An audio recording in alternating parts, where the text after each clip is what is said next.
They said Argentina wouldn't produce another Messi. Then Franco Mastantuono arrived. Watch as this teenage phenom destroys defenders with a left foot so lethal, it's already being called the most dangerous weapon in South America. But here's the terrifying part. He's just getting started.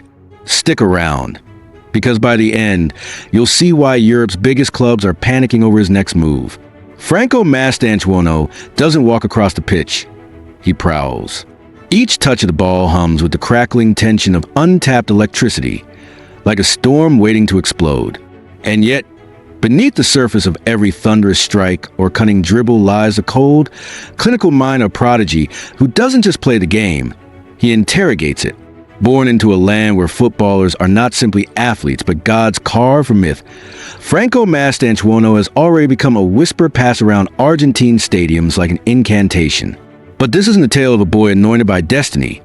This is a dissection of a force too volatile, too unpolished, and far too real to be swallowed whole by the illusion of hype.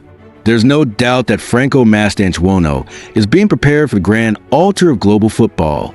The young left-footed playmaker has already drawn Messi comparisons, not because of some lazy narrative, but because he haunts the same half spaces Lionel Messi once made his throne.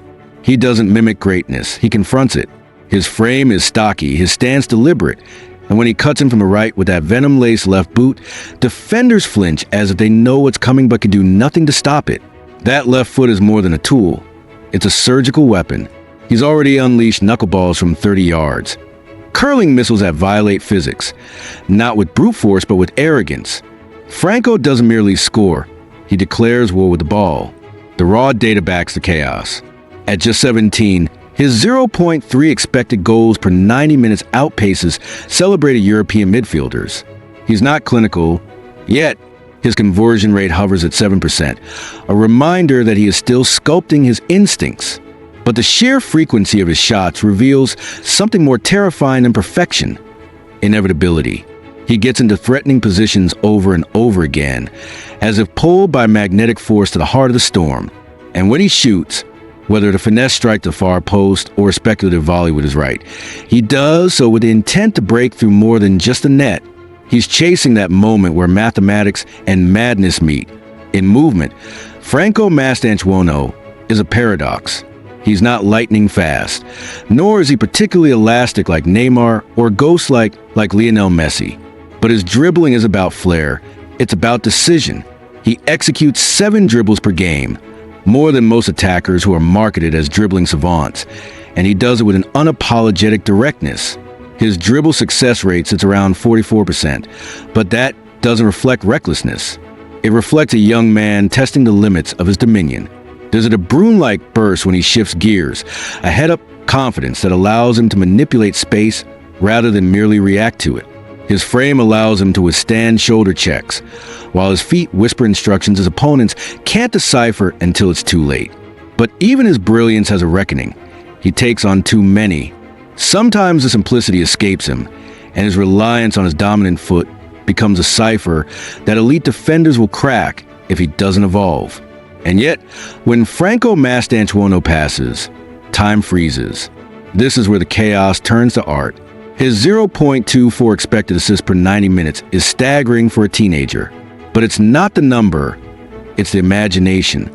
Reverse passes executed with surgical disguise, no-look layoffs that slice through defenders like silk, and those subtle dinks into space that only players with a Requiem-like understanding dare to attempt. His mind races 2 seconds ahead of everyone else's. And therein lies the tragedy. Often, his teammates simply aren't fast enough, not in pace, but in thought. His through balls vanish into zones only inhabited by ghosts because the runner didn't believe in the possibility. Yet Franco saw it. He always does. There's an underlying cruelty in how Mastantuono sees the game. While most young players make passes to escape pressure, he makes them to compound it. He doesn't just unlock defenses, he fractures them. His one-touch combinations are venomous, not decorative. And when he floats a diagonal switch, it's not a hopeful spray. It's a dagger into the lungs of defensive structure. Even his mistakes, his misjudged Hollywood balls, are born from a place of supreme ambition. But ambition without calibration can be fatal in the European machine. His weaknesses are not buried. His crossing, despite the stats, is hollow. From deep, his delivery is like the menace required to unnerve elite backlands. They float when they should slice. They're readable, predictable, and far too ceremonial. He crosses out of obligation, not instinct.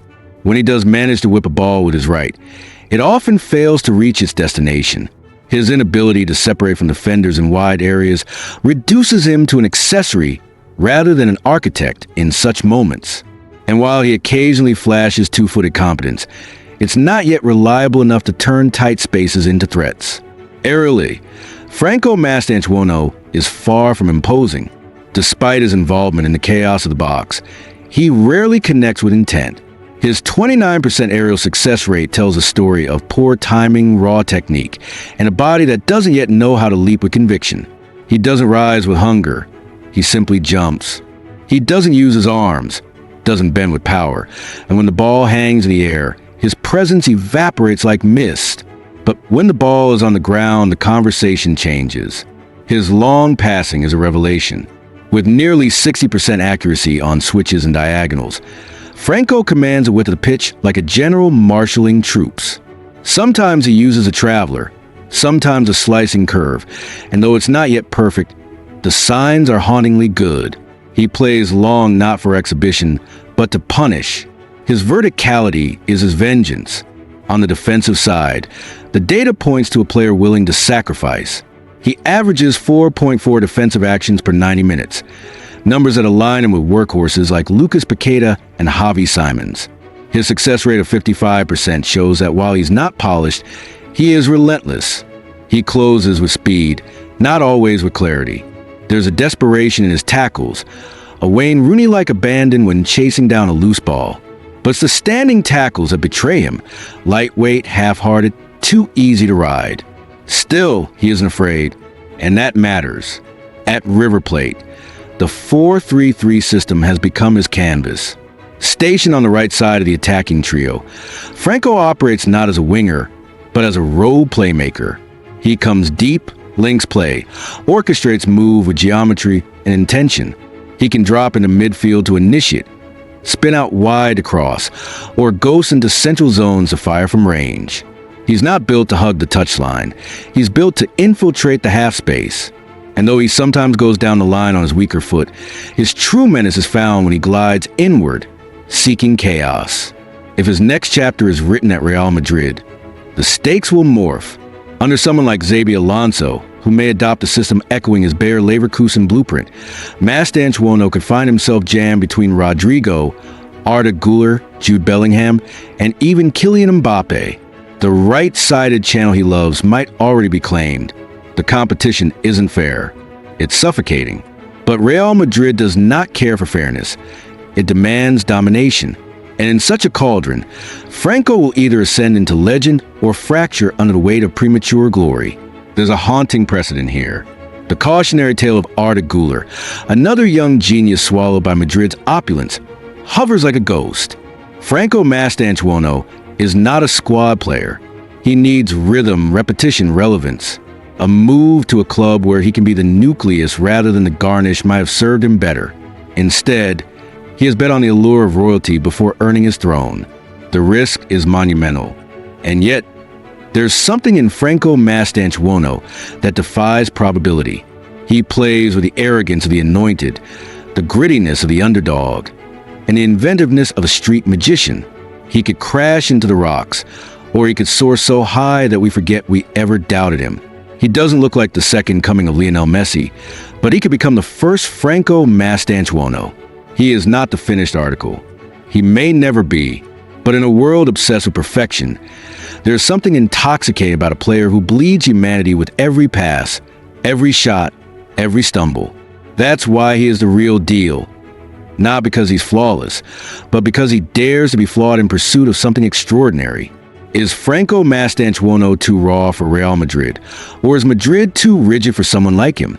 Will he be polished into a system player or unleashed as football's next creative destroyer?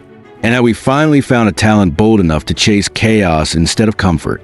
Tell us what you see in him in the comments. And if you believe greatness is born in imperfection, subscribe and follow the journey before the rest of the world catches on.